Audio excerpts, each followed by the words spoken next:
The country has seen a nationwide surge in cases of RSV, and that includes Idaho. Babies and children are especially vulnerable to this respiratory virus. St. Luke's is the only children's hospital in the state. On Sunday night, they say they were at capacity for pediatric patients, so 2 children had to be transferred to other facilities. News Channel 7's Jude Binkley spoke to health experts about this early spike in RSV and the numbers they're seeing. Jude?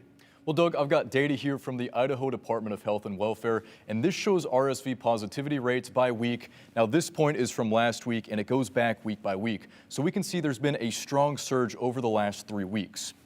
Now, if we look at this slide, this right here, this is data compared to previous years. Now, we currently stand right here. Let's see if I can, there we go. Yeah, we currently stand right here compared to previous years. We can see that last year also had a bit of an early peak, but other years in the past ramped up much later on in the year. Now let's look at the number of positive tests.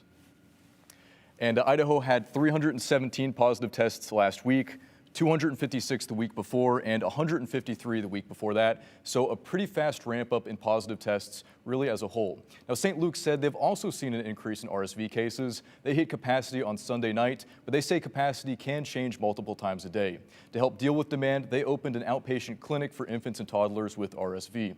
I also heard from Primary Health today. They say their RSV numbers are dropping, but they are also limiting testing to kids with high risk for RSV complications. So is this worse than previous years? Well, the department's state epidemiologist for the Division of Public Health says not necessarily. If things continue the way they are, I don't expect to see more positive cases this year than we did in pre-pandemic seasons.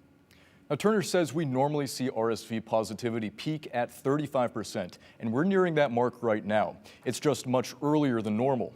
That number could peak and then start to trend downward like what we're used to seeing. So while RSV isn't necessarily on the rise here, Primary Health says they're still seeing record numbers of sick kids due to the flu, COVID, and other viruses going around. In fact, Primary Health told me they saw over 400 cases of influenza just last week.